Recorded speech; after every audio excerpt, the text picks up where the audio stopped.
বিষ্ণু ইসলামে ধরার বুকে শুভাগমনের 2000 বছর আগে মক্কার ধুধুমরু প্রান্তরে আল্লাহর খলিল ইব্রাহিম আলাইহিস সালাম আল্লাহর কাছে একটা দোয়া করেছিলেন। সেই দোয়াটি দিয়ে আমি শুরু করেছি।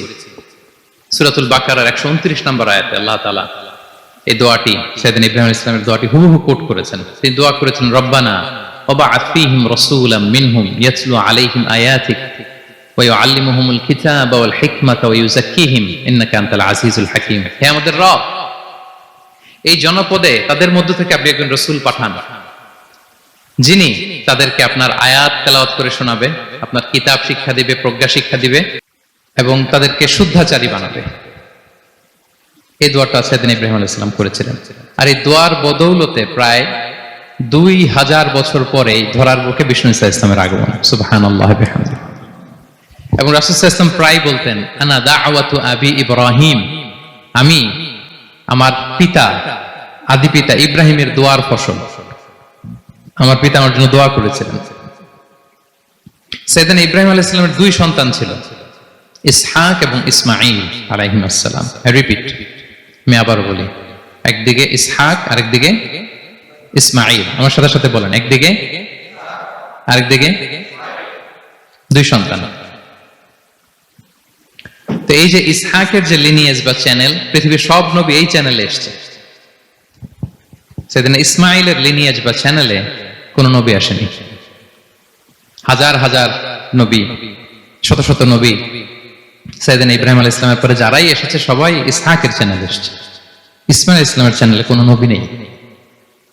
এবং পৃথিবীর সব নবীরা ওনাদের উম্মতের কাছে বলতেন যে এই যে নবী আসার ধারাবাহিকতায় সর্বশেষ একজন নবী আসবেন, তিনি হবেন সবার সেরা, সবার সেরা নবী হবেন। তাহলে ইব্রাহিম আলাইহিস সালামের 2 সন্তান, একদিকে ইসহাক আর একদিকে ইসমাঈল। নবী এসেছে কি ইসমাঈলের চ্যানেলে না ইসহাকের চ্যানেলে? ইসহাকের চ্যানেলে। হাজার হাজার prophet came to this channel, এই চ্যানেলে এসেছে। এবং তারা সবাই বলতো সর্বশেষ যিনি আসবে তিনি হবেন সবার সেরা। ফলে এই জেনারেশন গুলোতে তাদের মধ্যে একটা বদ্ধমূল ধারণা হয়ে গিয়েছিল যে সর্বশেষ নবীটা যে আসবে উনিও এই চ্যানেলেই আসবে। যে তারা দেখতে পাচ্ছেন হিস্ট্রিক্যালি এই চ্যানেলে, ইসমাইলের চ্যানেলে কোনো নবী নাই, নবী ছাড়া একটা চ্যানেল। সব নবী আসছে ইসহাক আলাইহিস সালামের চ্যানেলে। ফলে তাদের একটা ধারণা ছিল সর্বশেষ সর্বসেরা যে নবী উনিও আসবেন এদিক দিয়ে। কিন্তু আল্লাহ তাআলা তাদের ধারণাকে নস্যাৎ করে দিয়ে সর্বশেষ নবীকে ইসহাকের চ্যানেলে পাঠান নাই। সর্বশেষ নবী, আখিরি নবী, বিশ্ব নবী মুহাম্মদুর রাসূলুল্লাহ সাল্লাল্লাহু আলাইহি ওয়াসাল্লামকে আল্লাহ তাআলা ইসমাঈল আলাইহিস সালামের চ্যানেলে পাঠিয়ে দিয়েছেন। দেখছেন, চেঞ্জিং দ্য লিডারশিপ ফ্রম বনি ইসরাইল টু বনি ইসমাঈল। সাইয়েদনা ইব্রাহিম আলাইহিস সালামের ছেলের নাম ইসহাক, ইসহাকের ছেলের নাম ইয়াকুব। ইয়াকুব আলাইহিস সালামের একটা উপাধি হচ্ছে ইসরাইল। ইসরাইল মানে হচ্ছে আব্দুল্লাহ, মানে আল্লাহর বান্দা। ফলে উনার যত ডিসেন্ডেন্ট সন্তান তারা সবাই হচ্ছে বনি ইসরাইল, ইসরাইলের বংশধর। তো সব নবীকে আল্লাহ এখানে পাঠালেও শেষ নবীকে আল্লাহ তাআলা পাঠিয়েছেন ইসমাইলের চ্যানেলে। তার মানে বিশ্বনবী বনি ইসরাইল নন, বিশ্বনবী হচ্ছেন বনি ইসমাইল, ইসমাইলের চ্যানেলে এসেছে। আলহামদুলিল্লাহ বলেন। তাহলে লিংক আপটা বুঝতে পেরেছেন তো না, কিভাবে বিষ্ণু ইসলাম আসলেন? রাসূল ইসলাম প্রায় এইভাবে বলতেন যে আনা দাওয়াতু আবি ইব্রাহিম, আমি আমার পিতা ইব্রাহিমের দোয়ার ফসল। তিনি দোয়া করেছিলেন মক্কার ধুধু প্রান্তরে যে আল্লাহ এই জনপদে একজন নবী দিও। উনার দোয়ার 2000 বছর পরে আল্লাহ তাআলা এই দোয়া কবুল করেছেন। আমরা তো তাহাজ্জুদের সময় দোয়া করে এরপরের দিন হুজুরের কাছে মাসালার জন্য যাই, হুজুর দোয়া তো কবুল হয় না, এত দোয়া করলাম আল্লাহ তো শুনে নাই। 1 মাস দোয়া করে অস্থির হয়ে যায়। এরপর অনেকে বলে হুজুর কাবার গিলাফটা ধরে দোয়া করেছি, কই কিছু তো পাইলাম না। দেখেন সাইয়েদনা ইব্রাহিম আলাইহিস সালাম দোয়া করেছিলেন সেই কবে, তার 2000 বছর পরে আল্লাহ তাআলা এই দোয়াটা কবুল করেছেন। তো দোয়া যদি কবুল না হয় অস্থির হওয়া যাবে? আওয়াজ করে বলেন, অস্থির হবেন আপনারা? না, অস্থির হওয়া যাবে না, ভরসা রাখুন আল্লাহর উপর। তো বিষ্ণু বলতেন আনা দাওয়াতু আবি ইব্রাহিম, আমি আমার পিতা ইব্রাহিমের দোয়ার ফসল। আবার বলতেন বিশারাতু আখি ঈসা, আমি আমার ভাই ঈসার সুসংবাদের ফসল। রাসূল সাল্লাল্লাহু আলাইহি ওয়াসাল্লামের ইমিডিয়েট আগের যে নবী ঈসা আলাইহিস সালাম, উনি এসেই বলে দিয়েছিলেন যে ইয়াতি মিন বাদি ইসমুহু আহমদ, আমার পরে এক নবী আসবে তার নাম হবে আহমদ। তাহলে দেখেন বিশ্ব নবী যে আসতেছে এটা অ্যানাউন্সমেন্টের জন্য আল্লাহ একজন নবী পাঠিয়ে দিয়েছে, হি ইজ কামিং। বিষ্ণু ইসলামের স্টেটাস বুঝতে পারছেন? হি ইজ কামিং, উনি আসতেছেন, এটা বলার জন্য আল্লাহ একজন নবী পাঠিয়ে দিয়েছেন, জিসাস ক্রাইস্টকে, ঈসা আলাইহিস সালামকে পাঠিয়েছেন। তো রাসূল সাল্লাল্লাহু আলাইহি ওয়াসাল্লাম বলতেন বিশারাতু ঈসা, আমি ঈসার সুসংবাদের ফসল। আবার বলতেন ওয়া রুইয়া উম্মি আমিনা, আমি আমার মা আমিনার স্বপ্নের ফসল। রাসূল সাল্লাল্লাহু আলাইহি ওয়াসাল্লামের মা আমিনা যখন কনসিভ করেছেন রাসূল সাল্লাল্লাহু আলাইহি ওয়াসাল্লামকে পেটে, তিনি মাঝে মাঝে স্বপ্নে দেখতেন যে ওনার পেট থেকে একটা আলো বের হয়ে পারস্য সিরিয়ার প্রাসাদগুলোর মধ্যে ঝলকানি দিচ্ছে। নূর আদাআত মিনহু কুসুর আশ-শাম, শাম দেশের প্রাসাদগুলোকে আলোর ঝলকানি দিচ্ছে। এটা হচ্ছে একটা আলামত যে বিষ্ণু ঈসা ইসলামের শিক্ষা, ওনার ডমিনেশন গোটা বিশ্বব্যাপী ছড়িয়ে যাবে। সুবহানাল্লাহ বিহামদিহি। তাহলে আমরা হিস্ট্রিটাকে কানেক্ট করে নিলাম। বিষ্ণু বলতেন আমি আমার পিতা ইব্রাহিমের দোয়ার ফসল, ঈসা আলাইহিস সালামের সুসংবাদের ফসল, আমার মা আমিনার স্বপ্নের ফসল। এবার সামনের দিকে যাই, কি কি স্বতন্ত্র বৈশিষ্ট্য দিয়ে আল্লাহ তাআলা বিষ্ণু ইসলামকে পৃথিবীতে পাঠিয়েছেন। প্রিয় ভাইরা, কোরআনে অনেক নবীর কথা আল্লাহ তাআলা বলেছেন এবং বিভিন্ন সময়ে বিভিন্ন নবীদেরকে আল্লাহ তাআলা নাম ধরে ডাক দিয়েছেন। কি ধরে? যেমন আদম আলাইহিস সালামকে আল্লাহ নাম ধরে ডাক দিয়েছেন, ইয়া আদম, এই আদম, ইয়া আদম উসকুন আনতা ওয়া যাওজুকাল জান্নাহ, হে আদম তুমি আর তোমার বউ জান্নাতে থাকো, হে আদম, এই আদম, ডাক দিয়েছেন না? কথা বুঝতেছেন? আচ্ছা, মুসা আলাইহিস সালামকে আল্লাহ নাম ধরে ডেকেছেন, ওমা তিলকা বিয়ামিনিকা ইয়া মুসা, এই মুসা হাতে কি, নাম ধরে ডেকেছেন। ইব্রাহিম আলাইহিস সালামকে আল্লাহ নাম ধরে ডেকেছেন, ওয়া নাদাইনাহু আইয়া ইব্রাহিম, হে ইব্রাহিম বলে আমি তোমাকে ডাকলাম। বিষ্ণু ঈসা ইসলামকে আল্লাহ তাআলা এত মর্যাদা দিয়েছেন, কোরআনের কোথাও অন্য নবীদের মতো আল্লাহ তাআলা বিষ্ণু নবীর নাম ধরে ডাকেন না। যখনই ডেকেছেন বলেছেন ইয়া আইয়ুহান নবী, হে সম্মানিত নবী। যখনই অ্যাড্রেস করেছেন বলেছেন ইয়া আইয়ুহার রাসূল, হে সম্মানিত রাসূল। সুবহানাল্লাহ বলেন। 4 জায়গায় বিষ্ণু ঈসা ইসলামের নাম এসেছে কোরআনে মুহাম্মদ নামে, আর এক জায়গায় আহমদ। এই 4 জায়গায় মুহাম্মদ যে উল্লেখিত হয়েছে, একটি জায়গায়ও নাম ধরে ডাকেন নাই, বরং ওনার রিসালাত, ওনার নবুয়তের বর্ণনা দিয়েছেন। যেমন মুহাম্মাদুর রাসূলুল্লাহ সাল্লাল্লাহু আলাইহি ওয়াসাল্লাম, মুহাম্মদ হচ্ছেন আল্লাহর রাসূল, এটা একটা কোরআনের আয়াত। এখানে নাম ধরে ডাকছে? মুহাম্মদ হচ্ছেন আল্লাহর রাসূল, এখানে কি নাম ধরে ডাকা হয়েছে? না। ওমা মুহাম্মাদুন ইল্লা রাসূল ক্বাদ খালাত মিন ক্বাবলিহির রুসুল, মুহাম্মদ রাসূল ছাড়া কেউ নন, তার আগে এরকম অনেক রাসূল পৃথিবী থেকে চলে গিয়েছে। এই আয়াতে নাম ধরে ডাকছে? না। 4 বার মুহাম্মদ শব্দটা কোরআনে উল্লেখিত হয়েছে, একবারও নাম ধরে ডাকে নাই। সুবহানাল্লাহ পড়েন। আর একবার উল্লেখিত হয়েছে আহমদ, যেটা ঈসা আলাইহিস সালামের ভাষা, ইয়াতি মিন বাদি ইসমুহু আহমদ, আমার পরে এক নবী আসবে, তার নাম হবে আহমদ। তাহলে দেখেন বিষ্ণু ইসলামকে আল্লাহ তাআলা এত সমীহ করেছেন, এত সম্মান দিয়েছেন, এত মর্যাদা দিয়েছেন যে কোরআনে কোথাও অন্য নবীদের মতো আল্লাহ তাআলা বিষ্ণু নবীর নাম ধরে ডাকেন নাই। যখনই ডেকেছেন ইয়া আইয়ুহান নবী, ইয়া আইয়ুহার রাসূল, হে সম্মানিত রাসূল, হে সম্মানিত নবী। আলহামদুলিল্লাহ বলেন। এরপর বিষ্ণু ইসলাম বলতেন আনা সাইয়্যিদু ওয়ালদি আদম, আমি হচ্ছি আদম আলাইহিস সালামের যত সন্তান পৃথিবীতে আসবে সবার লিডার। সুবহানাল্লাহ বলবেন না? আনা সাইয়্যিদু ওয়ালদি আদম, আমি আদম আলাইহিস সালামের যত সন্তান আসবে, I am the leader of the all sons of আদম, আদমের সব সন্তানের লিডার হব আমি এই পৃথিবীতে। তিনি লিডার। এবং বিষ্ণু বলেন আল্লাহ তাআলা যখন সব কিছু সৃষ্টি করলেন, পুরো খালকে যখন সৃষ্টি করলেন, 2টা ভাগ করলেন, ভালো আর খারাপ। আমি মুহাম্মদ সাল্লাল্লাহু আলাইহি ওয়াসাল্লামকে আল্লাহ তাআলা ভালোর মধ্যে ঢুকায় দিলেন। এই ভালো মানুষগুলোর মধ্যে থেকে আল্লাহ অনেকগুলো গোত্র নির্বাচিত করলেন, আমাকে সবচেয়ে শ্রেষ্ঠ গোত্রে ঢুকায় দিলেন। এই গোত্রগুলোর মধ্যে অনেকগুলো বাড়ি আছে, সবচেয়ে শ্রেষ্ঠ বাড়িতে আল্লাহ তাআলা আমাকে ঢুকায় দিলেন। সুবহানাল্লাহ বিহামদিহি। আরেক বর্ণনায় এসেছে যে আল্লাহ তাআলা ইসমাঈল আলাইহিস সালামের বংশধরদের মধ্য থেকে কেনানাকে সিলেক্ট করেছেন, কেনানার মধ্য থেকে আল্লাহ কুরাইশকে সিলেক্ট করেছেন, কুরাইশের মধ্য থেকে আল্লাহ তাআলা বনু হাশিমকে সিলেক্ট করেছেন। বিষ্ণু ইসলাম কিন্তু হাশিমি খানদানের, কুরাইশের মধ্য থেকে তিনি বনু হাশিমকে সিলেক্ট করেছেন, আর বনু হাশিমের মধ্য থেকে আল্লাহ তাআলা আমাকে সিলেক্ট করেছেন। সুবহানাল্লাহ বিহামদিহি।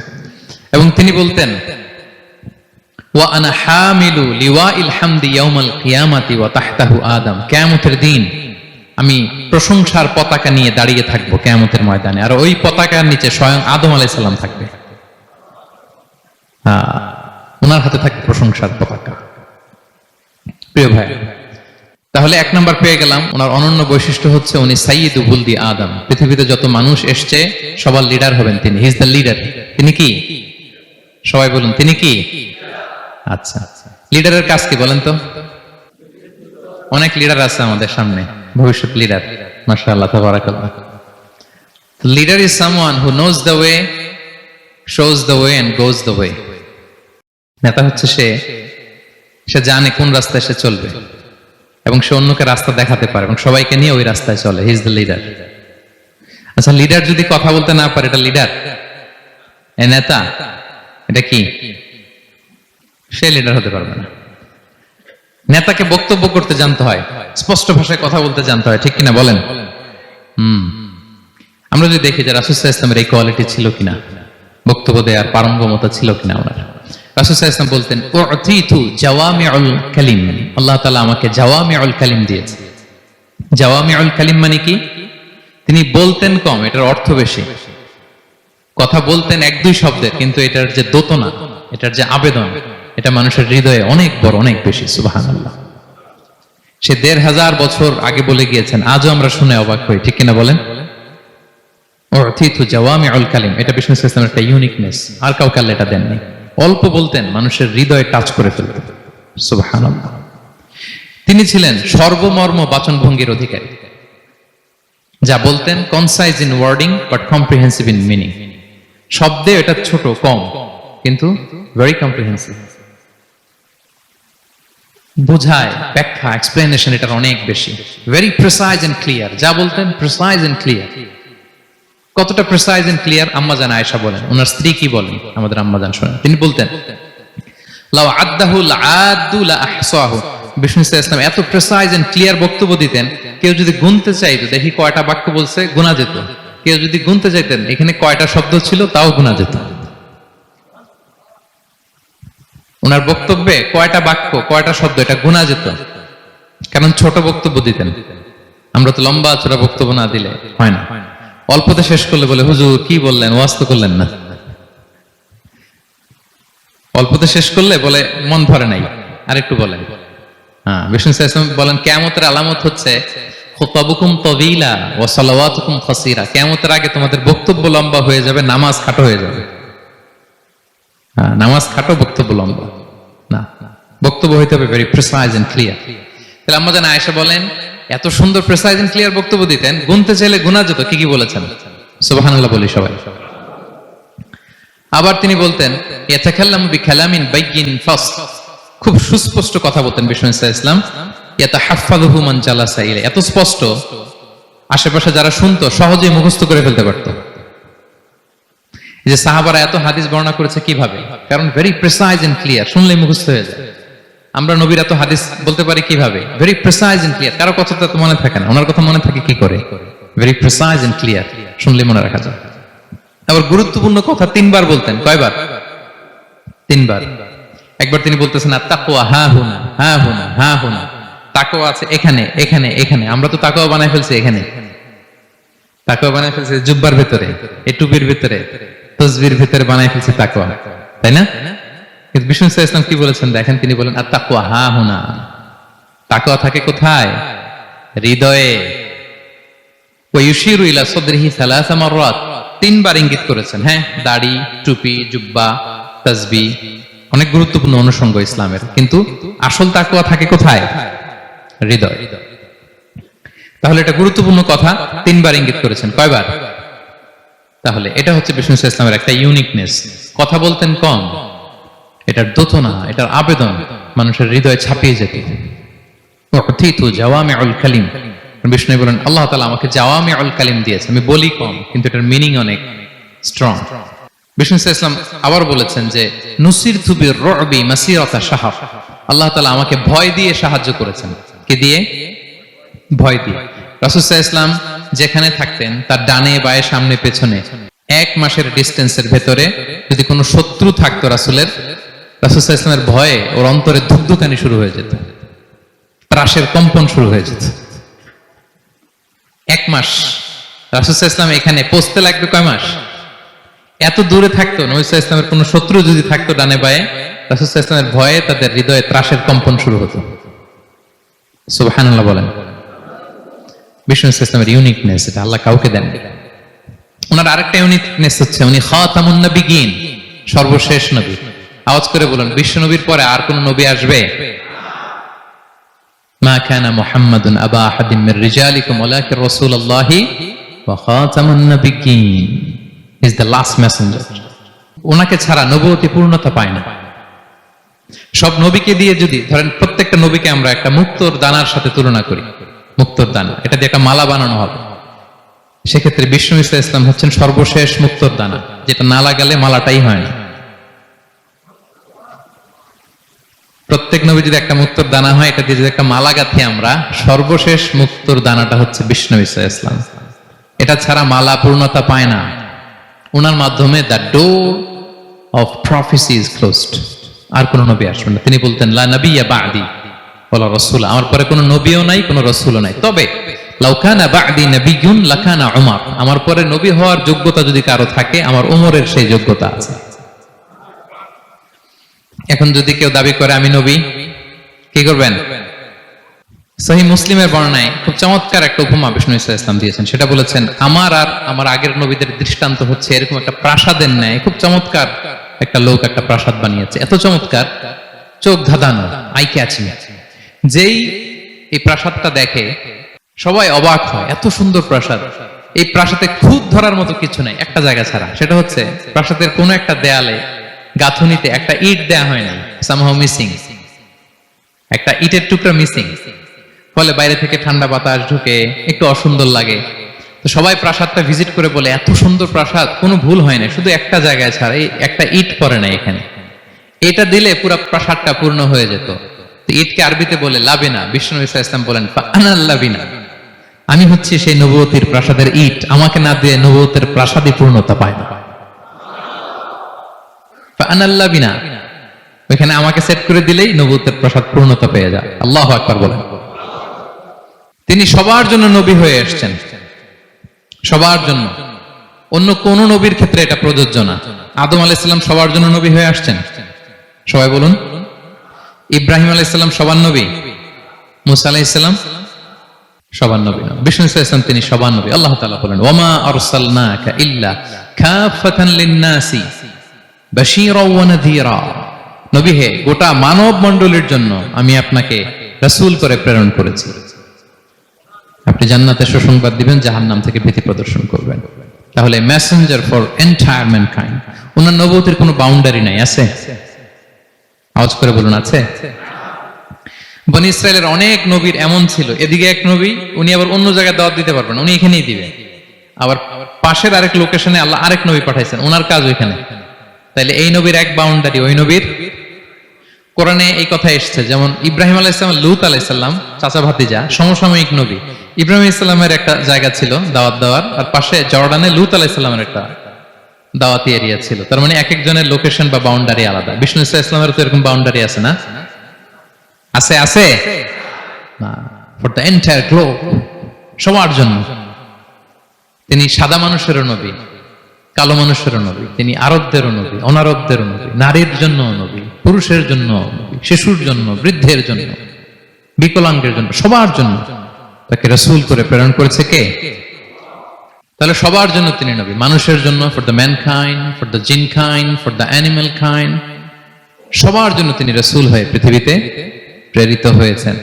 আল্লাহ তাআলা অন্য আয়াতে বলেন ওয়ামা আরসালনাকা ইল্লা রাহমাতাল লিল আলামিন, I have sent you as a mercy for the entire universe. নবী, গোটা বিশ্বের সবার জন্য আপনাকে আমি রহমত করে প্রেরণ করেছি, সবার জন্য, মাছের জন্য, গাছের জন্য, পাহাড়ের জন্য। তিনি শুধু আমাদেরই নবী নন, সবার নবী তিনি। এমনকি পশু পাখি বিষ্ণু ঈসা ইসলামকে দেখে চিনতে পারতেন। একবার এক ইহুদিদের, একবার এক আনসারী সাহাবীর খেজুর বাগানে বিষ্ণু ঈসা ইসলাম ঢুকলেন। এক উট এসে কাঁদতে লাগলো বিষ্ণু ঈসা ইসলামের কাছে। বিষ্ণু নবী আদর করে দিলেন। কানে কানে কি জন্য বললো? বিষ্ণু ঈসা ইসলাম সাহাবাদের বললেন, তোমরা জানো সে কি বলেছে? সে বলেছে যে তার মনিব তাকে দিয়ে কাজ করায় অনেক, কিন্তু খাবার দেয় না। বিষ্ণু ঈসা ইসলামকে সে চিনতে পেরেছে, বিষ্ণু ঈসা ইসলামের কাছে এসে অভিযোগ দিয়েছে। এবং তিনি যখন নবী হবেন ভাব 6 মাস আগ দিয়ে, নবী হওয়ার আগে দিয়ে কিছু কিছু ঘটনা ঘটতো। তো বিষ্ণু সাল্লাল্লাহু আলাইহি ওয়াসাল্লাম বলেন, আমি প্রায় যখন মক্কার উপত্যকার পাশ দিয়ে যেতাম, বিভিন্ন পাথরের মধ্য থেকে আমি আওয়াজ শুনতাম, আসসালামু আলাইকা ইয়া রাসূলুল্লাহ। মদিনায় অবস্থানরত অবস্থায় বিষ্ণু সাল্লাল্লাহু আলাইহি ওয়াসাল্লাম বলেছেন যে এখন যদি আবার মক্কায় যেতে পারতাম, তোমাদেরকে পাথরটা দেখাতে পারতাম। আমি পাহাড়ের পাশ দিয়ে যখন যেতাম, পাথর থেকে আওয়াজ আসতো, আসসালামু আলাইকা ইয়া রাসূলুল্লাহ। তার মানে পাথর নবীকে চিনতো কি চিনতো না? বলেন বলেন। তাহলে প্রাণী চিনেছে নবীকে, পাথর চিনেছে, গাছ গাছ নবীকে চিনত। মসজিদে নববীতে খেজুরের গাছ দিয়ে পিলার করা হতো। বিষ্ণু ইসলাম একটা খেজুর গাছের মরা খেজুর গাছের পিলারের মধ্যে হেলান দিয়ে তিনি খুতবা দিতেন। বিষ্ণুনবীর বড় কষ্ট হতো। এক সাহাবী বলেন, ইয়া রাসূলুল্লাহ, আমার একজন কাঠ মিস্ত্রি পরিচিত আছে, আপনি বললে আপনাকে একটা মিম্বার বানায় দিব। কি বানায় দিব? মিম্বার চিনেন তো না? কি করে, জুমার খুতবা দেয় না বসে? সাহাবী বলে, ইয়া রাসূলুল্লাহ, আমার এক কাঠ মিস্ত্রি আছে, আমি একটা মিম্বার বানায় দিব আপনাকে, আরাম হবে, বসে বসে খুতবা দিবেন। বিষ্ণু সাল্লাল্লাহু আলাইহি ওয়াসাল্লাম বলেন, ঠিক আছে, নিয়ে আসো। কিছুদিন পরে ওটা নিয়ে আসা হলো, ফলে লোকেশন চেঞ্জ হলো। আগে একটা মরা খেজুর গাছের পিলারের মধ্যে হেলান দিয়ে কথা বলতেন, এবার ওই যে মিম্বার সেট করা হয়েছে ওই পাশে, ওখানে বসে বসে এখন তিনি নাসিহাত করেন। তো একদিন আলোচনা করার সময় হঠাৎ সাহাবারা কান্নার আওয়াজ শুনতে পেল। কিসের আওয়াজ? সহিহ বুখারীর বর্ণনা, কান্নার আওয়াজ শুনতে পেলেন। তাও 10 মাস গর্ভধারিণী উটের কান্নার আওয়াজের মতো। সাহাবারা ভয় পেয়ে গেলেন, কই কোনো উট তো না, এটা তো মসজিদ, মসজিদের ভিতরে কান্নার আওয়াজ। বিষ্ণু সাল্লাল্লাহু আলাইহি ওয়াসাল্লাম বুঝতে পারলেন। তিনি মিম্বার থেকে নেমে যে ওই যে আগে যেই মরা খেজুর গাছের পিলারের মধ্যে হেলান দিয়ে ওয়াজ করতেন, ওই পিলারটারে আদর করতে আরম্ভ করলেন। বিষ্ণু সাল্লাল্লাহু আলাইহি ওয়াসাল্লাম হাত দিয়ে যখন আদর করলেন, ফাসাকানাত, তার কান্না বন্ধ হয়ে গেল। তখন বিষ্ণু সাল্লাল্লাহু আলাইহি ওয়াসাল্লাম বললেন যে তোমরা বুঝতে পারোনি এটা কিসের আওয়াজ? এটা হচ্ছে ওই মরা খেজুর গাছের আওয়াজ। আমার বিরহে, আমাকে যে পায় না, তার গায়ে আমার পিঠ মোবারক লাগিয়ে আমি ওয়াজ করতাম, আমার বিরহে মরা খেজুর গাছ থেকে কান্নার শব্দ এসেছে। আজ ওই জায়গাটা চিহ্নিত করা আছে। এটাকে বলে মসজিদে নববীতে আল উস্তুয়ানাতুল হান্নান। হান্নানা মানে কাঁদে এমন পিলার। সুবহানাল্লাহ বিহামদি। তাহলে পাথর বিষ্ণু সাল্লাল্লাহু আলাইহি ওয়াসাল্লামকে সালাম দিয়েছে, প্রাণী বিষ্ণু সাল্লাল্লাহু আলাইহি ওয়াসাল্লামের সাথে কথা বলেছে, মরা গাছ খেজুরের গাছ বিষ্ণু নবীর বিরহে কেঁদেছে। সুবহানাল্লাহ বিহামদি।